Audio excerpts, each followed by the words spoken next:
te abeiraste da praia, não buscaste nem sábios nem ricos, somente queres que eu te siga. Olá, caríssimos irmãos e irmãs, sejam bem-vindos. A graça e a paz de nosso Senhor Jesus Cristo esteja com todos. Estamos bem perto da conclusão do estudo que nos propusemos sobre o tema Igreja Primitiva. Hoje iremos analisar a fundação das primeiras comunidades e a transmissão oral da palavra. Este é nosso penúltimo encontro e na semana que vem encerraremos falando sobre o Edito de Milão e o Concílio de Nicéia. Então vamos lá. De uma forma bem resumida, sabemos que Jesus formou a comunidade apostólica, convidando às margens do mar da Galileia os 12 apóstolos, a quem transmitiu oralmente seus ensinamentos durante a sua vida pública por 3 anos, desde quando foi batizado por João Batista nas águas do Rio Jordão, até a última ceia celebrada com seus apóstolos na véspera de sua paixão. Jesus foi crucificado e sepultado, mas no 3º dia ressuscitou e apareceu aos apóstolos durante 40 dias. E então foi arrebatado aos céus e nessa ocasião determinou os apóstolos para irem por toda a terra e pregar o Evangelho a toda criatura. Esta ordem, recebida diretamente de nosso Senhor Jesus Cristo, foi cumprida à risca pelos apóstolos e por seus sucessores, que integravam a chamada Igreja Primitiva. Começando em Pentecostes, a primeira comunidade cristã apostólica foi a comunidade de Jerusalém, que se tornou comunidade modelo.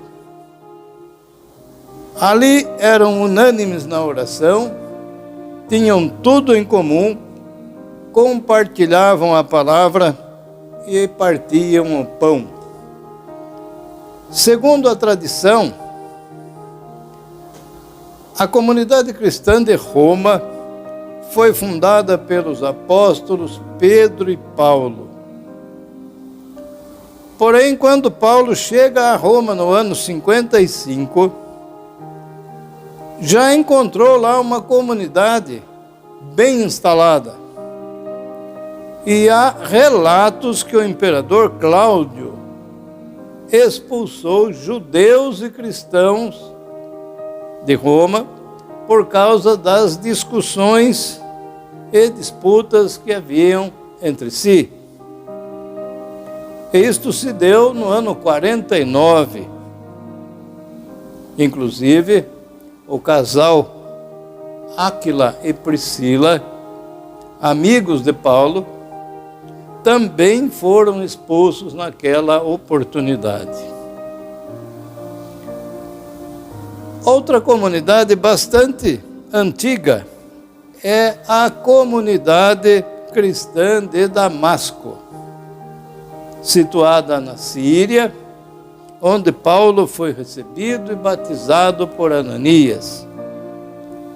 E ali começou a sua pregação imediatamente, mas Paulo precisou fugir, porque os judeus queriam matá-lo.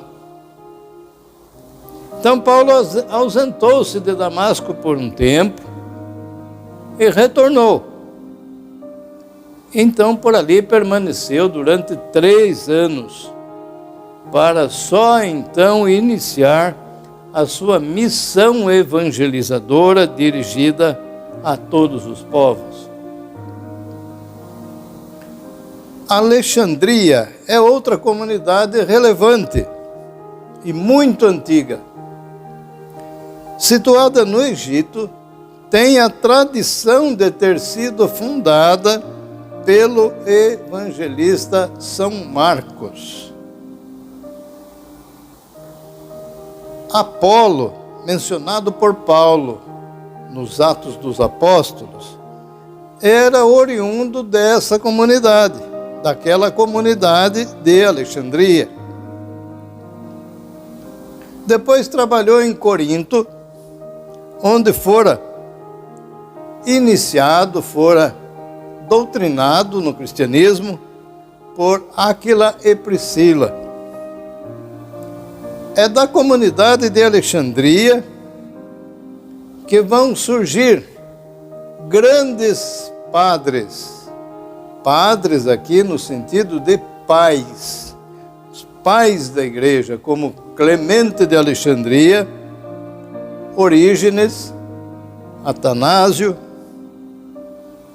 Isto entre os séculos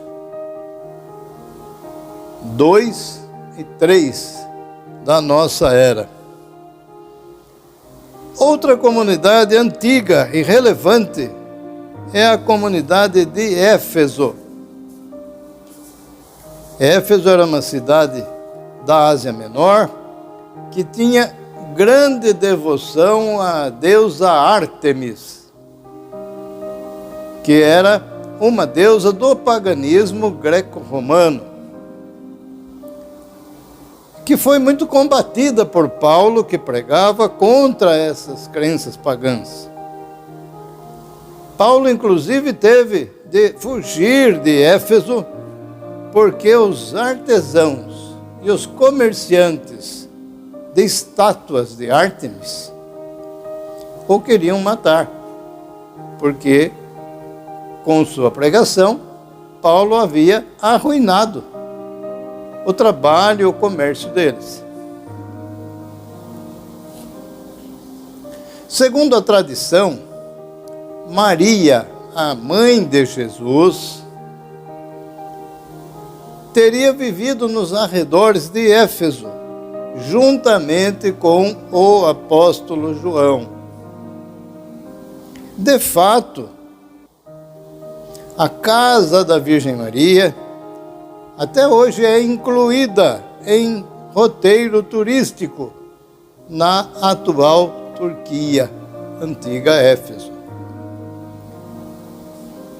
Outro importante centro do cristianismo antigo é Antioquia, que naquele tempo era a capital da Síria. Era uma cidade grande, com mais de 500.000 habitantes.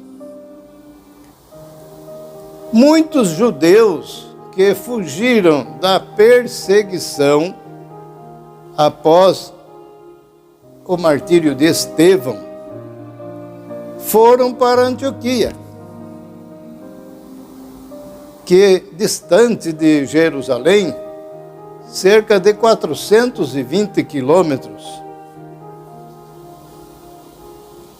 Barnabé, discípulo de Paulo, pregou nessa comunidade e ficou impressionado com a fé daquele povo.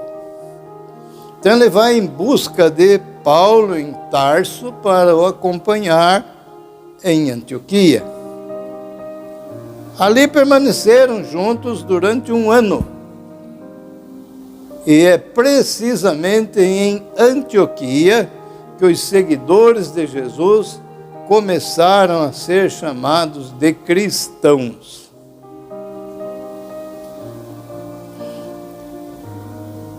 Uma outra comunidade, também antiga, que deve ser citada entre as primeiras comunidades cristãs, é a comunidade de Corinto, situada na Grécia, onde Paulo trabalhou por 1 ano e meio e depois escreveu 2 de suas cartas a esta comunidade. Era constituída de escravos e de pessoas menos instruídas. Depois da partida de Paulo, foi a Corinto Apolo, que ensinava de um modo um pouco diferente de Paulo. Daí vemos a intervenção de Paulo justificando que não há diferença e que todos são de Cristo.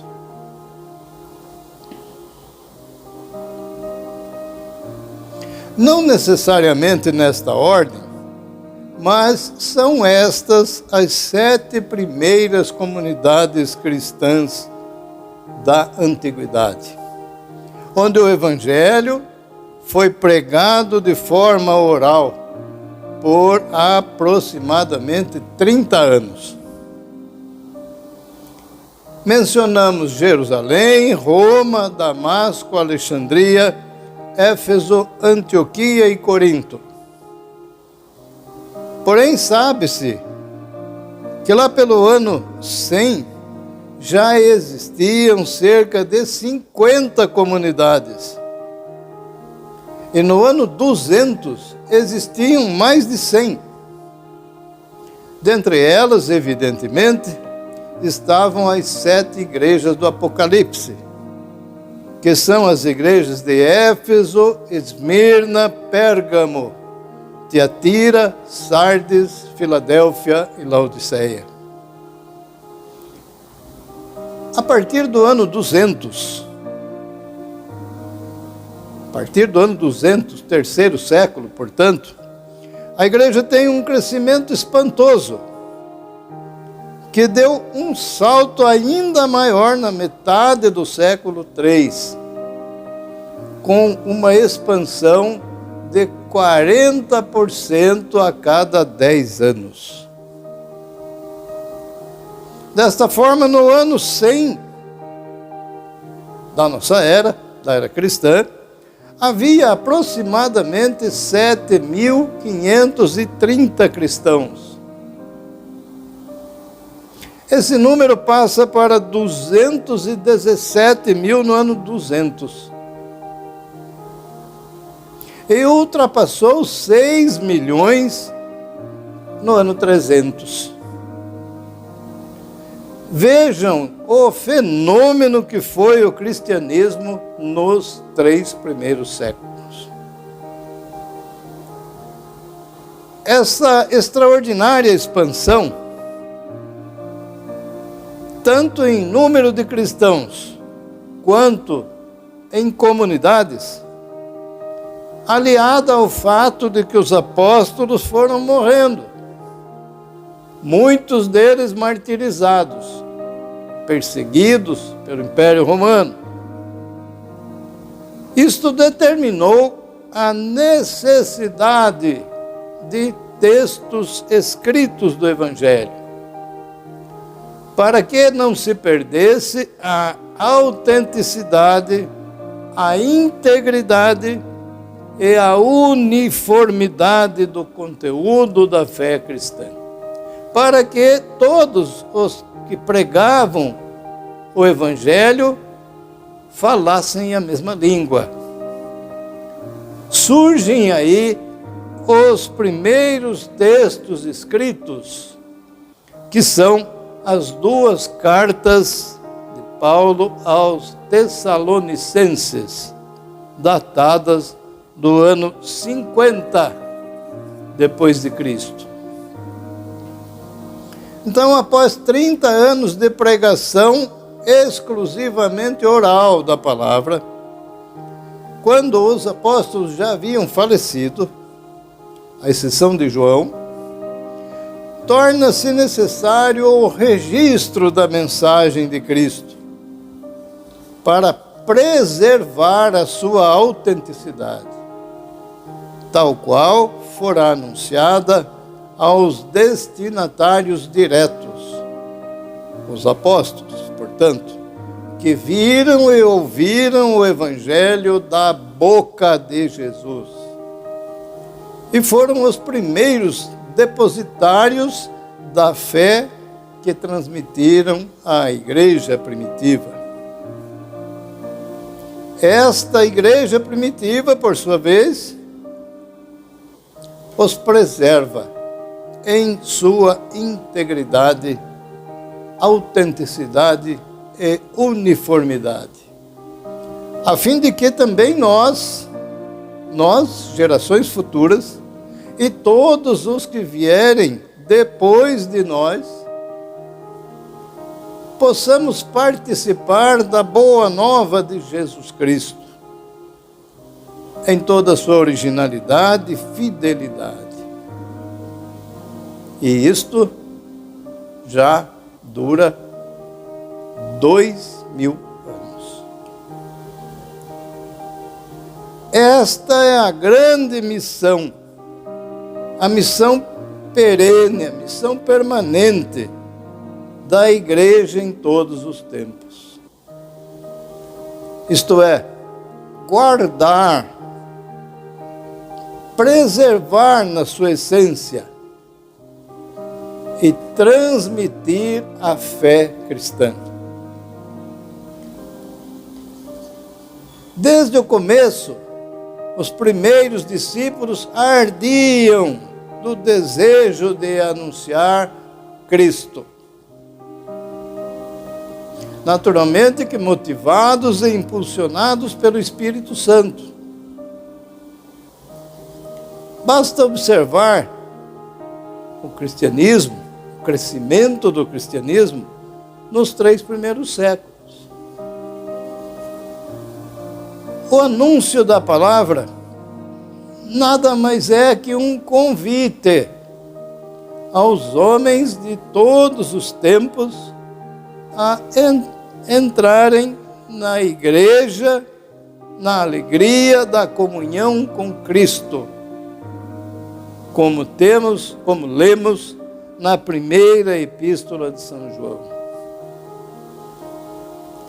O que ouvimos, o que vimos com os nossos olhos, o que contemplamos e o que nossas mãos apalparam da palavra da vida, porque a vida manifestou-se, nós a vimos e dela vos damos testemunho e vos anunciamos esta vida eterna. Atenção aí. E vos anunciamos esta vida eterna, que estava voltada para o Pai e que nos apareceu. O que vimos e ouvimos, nós vos anunciamos, para que estejais também em comunhão conosco. E a nossa comunhão é com o Pai e com o seu Filho, Jesus Cristo. E isto vos escrevemos, para que a vossa alegria seja completa. Primeira Epístola de João, capítulo 1, versículo 4. Pois bem, meus caríssimos, isto é um mistério.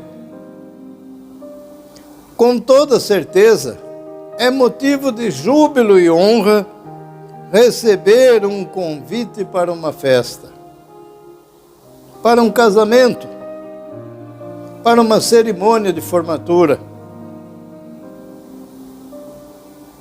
A igreja sempre será portadora deste convite que nos dá o direito de participarmos do mistério da vida eterna. Aceitá-lo ou não depende de você. Louvado seja nosso Senhor Jesus Cristo.